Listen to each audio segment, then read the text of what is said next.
नमस्कार दोस्तों, स्वागत है आपका आज के मुख्य समाचार में, जिसमें बीजेपी को लग रहा है बड़ा झटका। आपको बता दें दोस्तों, मध्य प्रदेश में भाजपा के अंदर लग गई है सेंध और भाजपा सरकार इस वक्त जबरदस्त संकट में है। वहीं खबर कर्नाटक से भी आ रही है, जहां पर बीजेपी को बड़ा झटका लगा है और बड़े नेता ने दे दिया है इस्तीफा। तीसरी खबर में आपको बताएंगे बिहार की बात, जहां पर बिहार में बीजेपी को झटका देंगे मोदी के हनुमान। बिहार में कर दिया बड़ा ऐलान।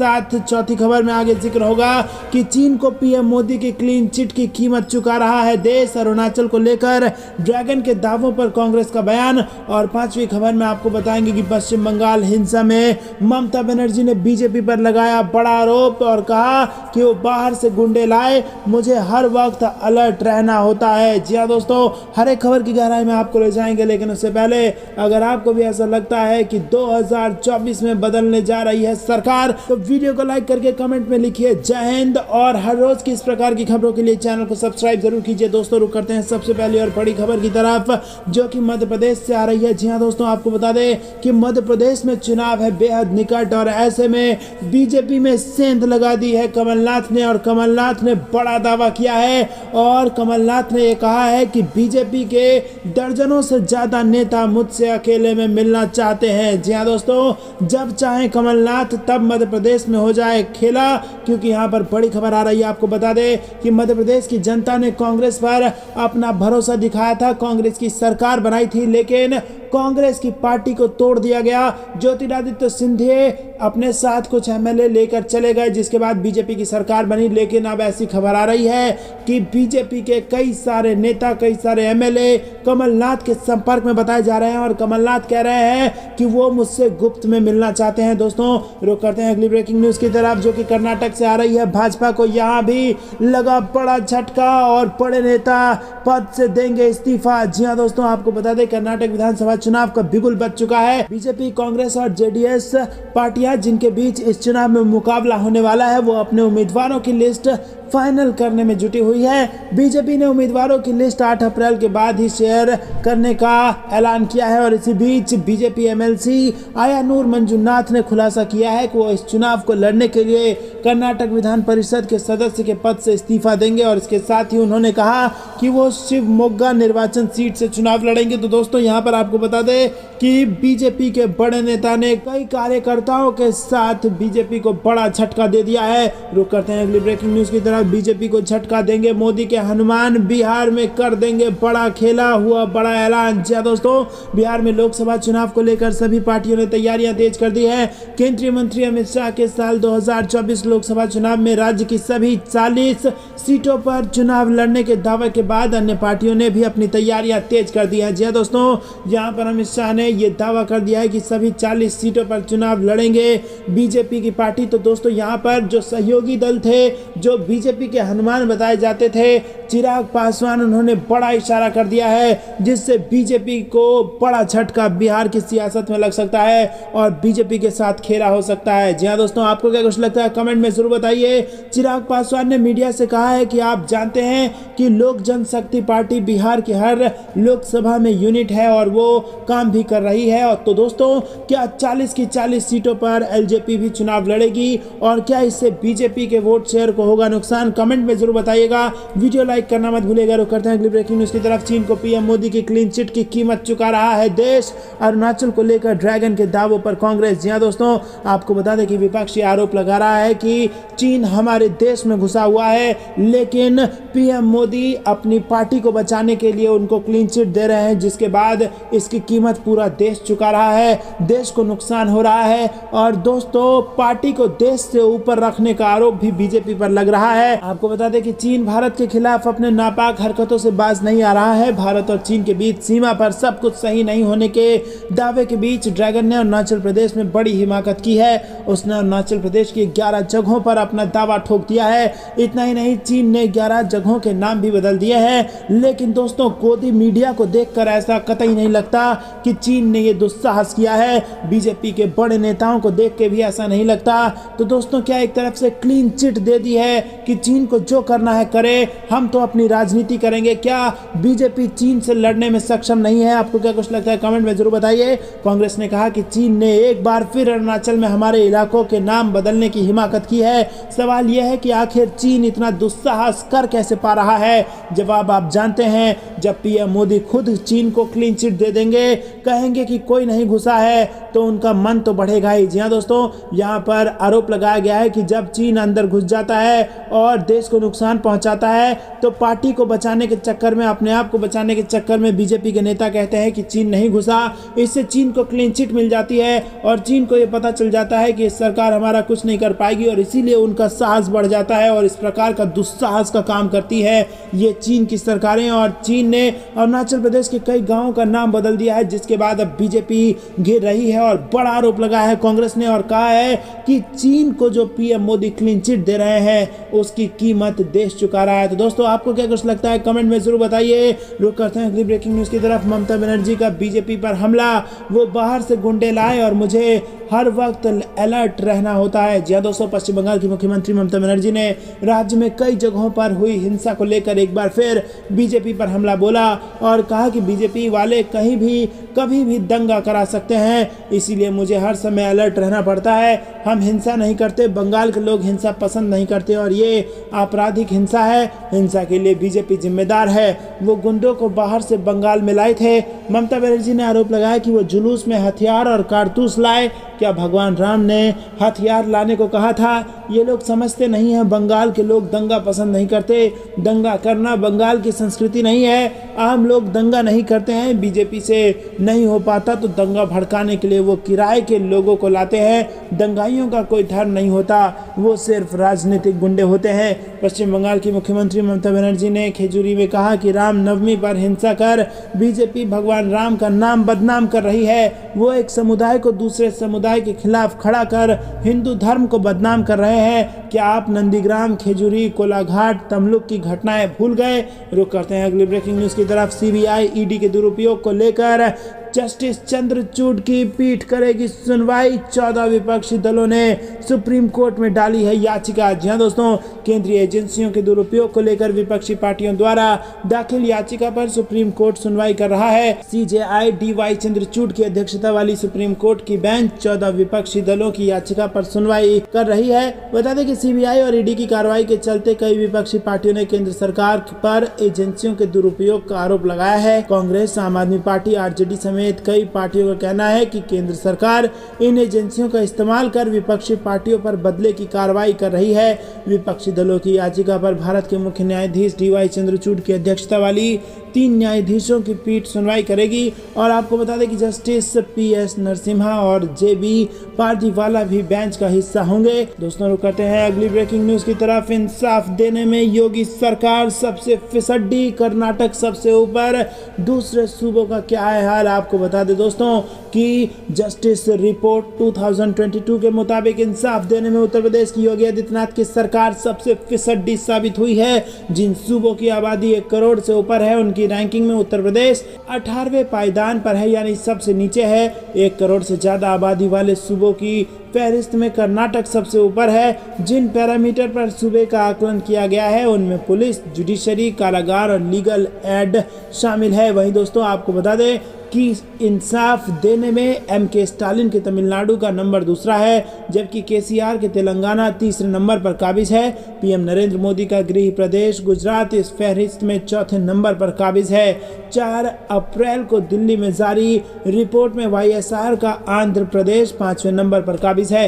रुक करते हैं अगली ब्रेकिंग न्यूज की तरफ। आप हमेशा वही बात क्यों कहते हैं जो बीजेपी कहती है? पत्रकारों को राहुल गांधी ने जमकर धोया। जी हाँ दोस्तों, गोदी मीडिया के भी अब दिन निकट आ चुके हैं और यहां पर गोदी मीडिया को धोते हुए नजर आए राहुल गांधी। बीजेपी ने मंगलवार को कांग्रेस नेता राहुल गांधी पर मीडिया पर फिर से हमला करने का आरोप लगाया। इसके लिए भाजपा ने राहुल गांधी की उस तीखी प्रतिक्रिया का हवाला दिया जिसमें एक पत्रकार द्वारा सवाल पूछे जाने पर कांग्रेस नेता ने उसी से सवाल किया कि आप हमेशा वही क्यों कहते हैं जो बीजेपी कह रही है। तो दोस्तों, यहाँ पर राहुल गांधी ने गोदी मीडिया को जमकर धोया है, जिसके बाद बीजेपी को मिर्ची लगी है। राहुल गांधी ने मीडिया से पूछा कि आप हमेशा वही क्यों कहते हैं जो बीजेपी कहती है, हर बार आप वही कहते हैं। राहुल गांधी ने अपने आरोपों को दोहराते हुए कहा कि एक बहुत ही सरल बात है, अडानी जी की मुखौटा कंपनियों में 20,000 करोड़ रुपए का मालिक कौन है, ये बेनामी है, इसका मालिक कौन है। बाद में एक ट्वीट में राहुल गांधी ने इस मुद्दे पर प्रधानमंत्री मोदी पर चुप्पी का आरोप लगाते हुए सवाल उठाया और पूछा कि वो डरे हुए क्यों हैं। रुक करते हैं अगली ब्रेकिंग न्यूज की तरफ। एक तीर से दो निशाने साधेंगे अखिलेश, 2024 के लिए बनाया मेगा प्लान, बीजेपी के साथ मायावती को भी झटका। जी हाँ दोस्तों, अगले साल होने वाले लोकसभा चुनाव में अब बस साल भर का ही समय बचा है। राहुल गांधी की संसदीय जाने के बहाने विपक्ष एकजुट होने की कोशिश में है, लेकिन अब तक कोई भी अंतिम फैसला नहीं हो सका है। सीटों के हिसाब से सबसे बड़े राज्य यूपी में अखिलेश यादव अन्य राज्यों के मुख्यमंत्रियों के साथ बातचीत कर रहे हैं। अखिलेश यादव 2014 के बाद से 4 बड़े चुनाव हार चुके हैं, जिसमें 2 लोकसभा और 2 विधानसभा चुनाव शामिल हैं। ऐसे में अब वो मुस्लिम यादव के अलावा दलित और पिछड़ों को अपने साथ लाने की कवायद में लग गए हैं। बीते दिन रायबरेली में अखिलेश यादव ने बसपा संस्थापक काशीराम की प्रतिमा का अनावरण करके साफ संकेत दिए हैं कि भविष्य में उनका फोकस मायावती से छिटके दलित वोट बैंकों पर होने वाला है। अखिलेश एक तीर से 2 निशाने साधने की कोशिश में है। रुक करते हैं अगली ब्रेकिंग न्यूज की तरफ जिसमें आपको बता दें दोस्तों कि कांग्रेस का दावा, चुनाव से पहले फोन हैक करने की साजिश रच रही है मोदी सरकार। तो दोस्तों, क्या बेईमानी करके जीतती है बीजेपी? क्योंकि दोस्तों अब ये खबर आ रही है, कांग्रेस ने उस खबर को लेकर बीजेपी की अगुवाई वाली सरकार पर रविवार को निशाना साधा, जिसमें दावा किया गया है कि केंद्र सरकार एक नई स्पाईवेयर प्रणाली हासिल करने पर विचार कर रही है। दोस्तों, पहले भी पेगासस जैसे प्रणाली का इस्तेमाल का आरोप लगा हुआ है। कांग्रेस ने आरोप लगाया कि 2024 में होने वाले लोकसभा चुनाव से पहले विदेशी मदद लेकर लोगों के फोन हैक करने की साजिश की जा रही है। तो दोस्तों, क्या खतरे में है आपका फोन, और क्या आपको सबसे बड़ा खतरा बीजेपी से है? क्योंकि इसी प्रकार के दावे कांग्रेस कर रही है, कमेंट में जरूर बताइए। रुक करते हैं अगली ब्रेकिंग न्यूज की तरफ। ममता बनर्जी का बीजेपी पर बड़ा हमला, 5 स्टार होटल में ठहरे, दंगा भड़काया, मीटिंग की और फिर फुर हो गए। जी हाँ दोस्तों, पश्चिम बंगाल की मुख्यमंत्री ममता बनर्जी ने जो आरोप लगाए हैं, अगर वो सही साबित हो जाते हैं तो यहाँ पर बड़ा नुकसान बीजेपी को हो सकता है और कुछ भाजपाइयों को जेल की सैर भी करनी पड़ सकती है। आपको बता दें कि सोमवार को उन्होंने कहा कि बीजेपी पश्चिम बंगाल में दंगों को फंडिंग करती है और हिंसा को बढ़ावा दे रही है। उन्होंने कहा कि यहाँ लोग आए, 5 स्टार होटल में ठहरे, दंगा भड़काया, फिर बीजेपी वालों के साथ मीटिंग की और फिर वापस लौट गए। मुख्यमंत्री ने कहा कि इनके आने से सबसे पहले इनसे पूछे कि 100 दिन रोजगार का पैसा कहाँ है, बाद में दंगा भड़काने बंगाल आए। मैं आपके लिए सब करूंगी, लेकिन आपसे अनुरोध है कि पंचायत चुनाव और 2024 के चुनाव में आप दंगा करने वाली पार्टी का समर्थन ना करें। तो दोस्तों, क्या बंगाल में लोग दंगा करने वाली पार्टी का कर देंगे बहिष्कार? आपको क्या कुछ लगता है, कमेंट में जरूर बताइए। और इस प्रकार की खबरों के लिए चैनल को सब्सक्राइब करना मत भूलेगा। रुक करते हैं अगली ब्रेकिंग न्यूज की तरफ, जो कि कर्नाटक चुनाव 2023 से जुड़ी आ रही है। आपको बता दें कि राज्य के लोगों का समर्थन कांग्रेस के साथ है। ये बड़ा बयान डीके शिव कुमार ने दिया है। प्रदेश कांग्रेस अध्यक्ष डीके शिव कुमार ने कहा है कि विधानसभा चुनाव से पहले भाजपा और जेडीएस के कई नेताओं का कांग्रेस में शामिल होना इस बात का सबूत है कि जनता का समर्थन पार्टी के पक्ष में है और ये सत्ता में आएगी। शिव कुमार ने कहा कि भाजपा और जेडीएस के कई नेता हमारे दरवाजे पर दस्तक दे रहे हैं। ये इस बात का सबूत है कि राज्य के लोगों की आवाज कांग्रेस के पक्ष में है। कुंडलगी के बीजेपी विधायक एनवाई गोपाल कृष्ण को पार्टी में शामिल करने के बाद प्रदेश कांग्रेस अध्यक्ष ने कहा कि गोपाल कृष्ण ने भाजपा विधायक पद से इस्तीफा दे दिया और कांग्रेस में शामिल हो गए। इसी तरह जेडीएस के विधायक के शिवलिंग गौड़ा ने भी इस्तीफा दे दिया और जल्द ही पार्टी में शामिल होंगे। शिव कुमार ने कहा कि भाजपा और जेडीएस के विधायक स्वेच्छा से कांग्रेस में शामिल हो रहे हैं। इससे साबित होता है कि राज्य की जनता ने डबल इंजन सरकार की विफलता के बाद बदलाव का फैसला किया है। कांग्रेस अध्यक्ष ने दावा किया कि कांग्रेस में शामिल होने के इच्छुक लोगों की एक बड़ी सूची है। पार्टी ने किसी को टिकट देने का आश्वासन नहीं दिया और हम हर नाम की जांच करेंगे। अगर हम उन्हें समायोजित करने में सक्षम होंगे तो ही हम विचार करेंगे। तो दोस्तों, कर्नाटक से ये बड़ी खबर आ रही है। रुक करते हैं अगली ब्रेकिंग न्यूज की तरफ। राहुल गांधी को मिली जमानत, गुजरात की अदालत ने सजा पर फिलहाल लगा दी है रोक। जी हाँ दोस्तों, बड़ी जीत मिली है कांग्रेस को। आपको बता दें कि कांग्रेस ने नेता राहुल गांधी को गुजरात में सूरत की सत्र अदालत ने मानहानि के मामले में सोमवार को जमानत दे दी। राहुल गांधी को मोदी उपनाम के संदर्भ में उनकी 2019 की टिप्पणी के लिए ये सजा सुनाई गई थी। अतिरिक्त सत्र न्यायालय आरपी मोगेरा की अदालत ने कहा कि वो मामले में शिकायतकर्ता बीजेपी के विधायक और गुजरात के पूर्व मंत्री पूर्णेश मोदी को नोटिस जारी करने के बाद 13 अप्रैल को दोष सिद्ध के निलंबन के लिए गांधी की याचिका पर सुनवाई करेगी। सत्र अदालत ने प्रतिवादी को 10 अप्रैल तक अपना जवाब दाखिल करने को कहा है। रुक करते हैं अगली ब्रेकिंग न्यूज की तरफ। 2024 में भारत भाजपा मुक्त होगा, नीतीश के कमांडर ललन बाबू ने बीजेपी को लेकर किया दावा। जी हां दोस्तों, क्या आपको भी ऐसा लगता है कि 24 में भारत भाजपा मुक्त हो जाएगा? तो दोस्तों वीडियो को अभी तक लाइक नहीं किया तो लाइक जरूर कीजिएगा। आपको बता दें कि केंद्रीय गृह मंत्री अमित शाह ने स्पष्ट तौर पर कहा कि बीजेपी अब नीतीश कुमार और ललन सिंह का साथ कभी नहीं लेगी। इसी का पलटवार करते हुए अब ललन सिंह ने बड़ा बयान दिया है।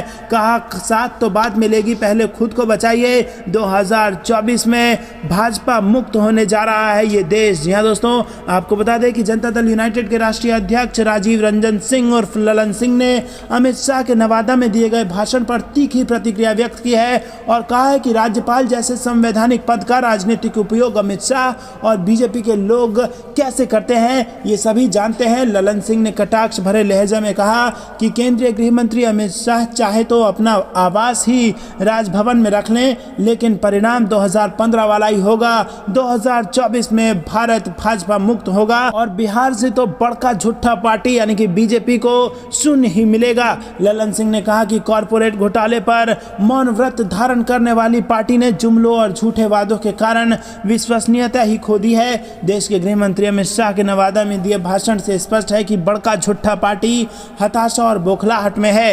रुक करते हैं अगली ब्रेकिंग न्यूज की तरफ। विधानसभा चुनाव से पहले भाजपा को बड़ा झटका, विधायक गोपाल कृष्ण ने थामा कांग्रेस का दामन। जी हां दोस्तों, कर्नाटक में 10 मई को होने वाले विधानसभा चुनाव से पहले भाजपा और जेडीएस के कई नेताओं का कांग्रेस में शामिल होना इस बात का सबूत है कि जनभावना पार्टी के पक्ष में है और वो सत्ता में आएगी। कांग्रेस के कर्नाटक प्रमुख डीके शिव कुमार ने सोमवार को ये बात कही। वहीं कुंडलिगी से भाजपा विधायक एनवाई गोपाल कृष्ण को पार्टी में शामिल करने के बाद पत्रकारों से बातचीत कर रहे थे। शिव कुमार ने कहा कि बीजेपी और जेडीएस के कई नेता हमारे दरवाजे पर दस्तक दे रहे हैं। ये सबूत है कि राज्य के लोगों की आवाज कांग्रेस के पक्ष में है और हमारा मार्च सत्ता की ओर सही रास्ते पर है। रुक करते हैं अगली ब्रेकिंग न्यूज की तरफ। सीबीआई ने केवल झूठे मुकदमे कर सरकार को गिराने की कार्रवाई की है। संजय सिंह ने लगाया बीजेपी के इशारे पर काम करने का आरोप। जी हां दोस्तों, आपको बता दें आम आदमी पार्टी सांसद संजय सिंह ने सोमवार 3 अप्रैल को एक प्रेस कॉन्फ्रेंस करके जांच एजेंसियों और भाजपा पर जमकर निशाना साधा।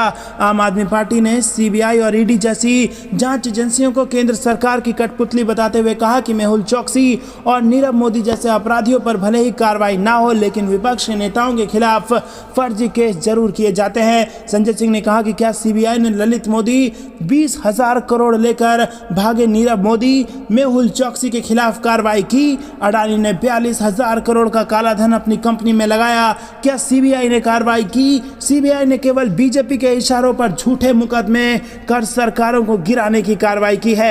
आम आदमी पार्टी सांसद ने आगे कहा कि सीबीआई सरकार को तोता बन गई है और आपको एक उदाहरण नहीं मिलेगा जब सीबीआई डायरेक्टर के दफ्तर को सील कर दिया गया था, लेकिन ऐसा 18 में हुआ जब मोदी जी पीएम थे, क्योंकि तब के डायरेक्टर आलोक वर्मा द्वारा राफेल की जांच होने वाली थी और उनकी पेंशन अभी तक नहीं बनी। क्या आज आपके लिए सीबीआई अच्छी है? तो दोस्तों सीबीआई को लेकर यहां पर जबरदस्त बयान दिया है संजय सिंह ने। आपको क्या कुछ लगता है कमेंट में जरूर बताइएगा। रुक करते हैं अगली ब्रेकिंग न्यूज की तरफ। सस्ती लोकप्रियता हासिल करने के बजाय अमित शाह को बिहार में शांति की करनी चाहिए थी अपील। जी हां दोस्तों, यहां पर बड़ा आरोप लगाया है बिहार के मंत्री ने और यह आरोप लग रहा है कि अपने मंत्री होने के कर्तव्य को नहीं निभाया है। गृह मंत्री थे अमित शाह और उन्हें अपील करनी चाहिए थी कि बिहार में शांति बहाल हो, लेकिन वो सस्ती राजनीति कर गए। सस्ती लोकप्रियता हासिल करने के बजाय उनको शांति की अपील तो एक बार कर देनी चाहिए थी। जी हां दोस्तों, पटना में ये बड़ी खबर आ रही है। बिहार के मुख्यमंत्री नीतीश कुमार की सरकार ने केंद्रीय गृह मंत्री अमित शाह के उस बयान की सोमवार को निंदा की जिसमें उन्होंने कहा था कि राज्य में भाजपा के सत्ता में आने पर दंगाइयों को उल्टा लटका दिया जाएगा। प्रदेश सरकार के संसदीय मामलों के मंत्री विजय कुमार चौधरी ने विधानसभा के बाहर टिप्पणी की और पिछले हफ्ते सासाराम और बिहार शरीफ शहरों में हुए दंगों पर सत्ताधारी महागठबंधन और विपक्षी दल भाजपा के बीच आरोप प्रत्यारोप के मद्देनजर सदन की कार्रवाई शुरू होने के कुछ मिनटों के अंदर स्थगित कर दी गई और वहां पर इस बयान को घेरा गया। दोस्तों आपको बता दें कि क्या वाकई में गृह मंत्री जैसे नेता को यह कहना चाहिए कि जब हमारी सरकार आएगी तब दंगे रुकेंगे? क्या आज उनकी इतनी क्षमता नहीं है कि वो शांति की अपील करें और उसके लिए उचित कार्रवाई करें? आपको क्या कुछ लगता है कमेंट में जरूर बताइए। रुक करते हैं अगली ब्रेकिंग न्यूज की तरफ। बीजेपी अंग्रेजों के पैटर्न पर चल रही है, कांग्रेस गोरों से नहीं डरी तो बीजेपी से क्या डरेगी? राजस्थान के कांग्रेस नेता ने दिया बड़ा बयान। जी दोस्तों, राहुल गांधी की लोकसभा सदस्यता समाप्त करने के विरोध में कांग्रेस के द्वारा पूरे देश भर में विरोध प्रदर्शन किया जा रहा है और इसे लेकर सोमवार को दौसा जिला मुख्यालय पर कृषि विपणन राज्य मंत्री मुरारी लाल मीणा और दौसा जिला कांग्रेस कमेटी अध्यक्ष रामजी लाल ओढ़ के नेतृत्व में डाक बंगले में प्रेस वार्ता की गई और जमकर बीजेपी को घेरा गया और उसी में कहा गया कि अंग्रेजों के पैटर्न पर चल रही है बीजेपी और जब हम गोरों से नहीं डरे तो इनसे क्या डरेंगे। रुक करते हैं अगली ब्रेकिंग न्यूज की तरफ। सत्य मेरा अस्त्र है और सत्य ही मेरा आसरा, जमानत मिलने के बाद राहुल गांधी ने किया ट्वीट। जी हां दोस्तों, मोदी सर ने मामले को लेकर राहुल गांधी को 15,000 के बेल बॉन्ड पर 13 अप्रैल तक सूरत कोर्ट ने जमानत दे दी है और अब इस मामले को लेकर अगली सुनवाई 13 अप्रैल को होगी और 2 साल की सजा की याचिका पर 3 मई को कोर्ट सुनवाई करेगा। दोस्तों, कोर्ट से सुनवाई के बाद राहुल गांधी अब दिल्ली के लिए रवाना हो गए और इस दौरान उन्होंने एक ट्वीट कर कहा कि ये मित्रकाल का विरुद्ध लोकतंत्र को बचाने की लड़ाई है। इस संघर्ष में सत्य मेरा अस्त्र है और सत्य ही मेरा आसरा। तो दोस्तों, अगर आप भी राहुल गांधी की इस बात का पूरी तरह से समर्थन करते हैं तो वीडियो को लाइक करना मत भूलेगा और इस प्रकार की रोज की खबरों के लिए चैनल को सब्सक्राइब करना मत भूलेगा। रुक करते हैं अगली ब्रेकिंग न्यूज की तरफ।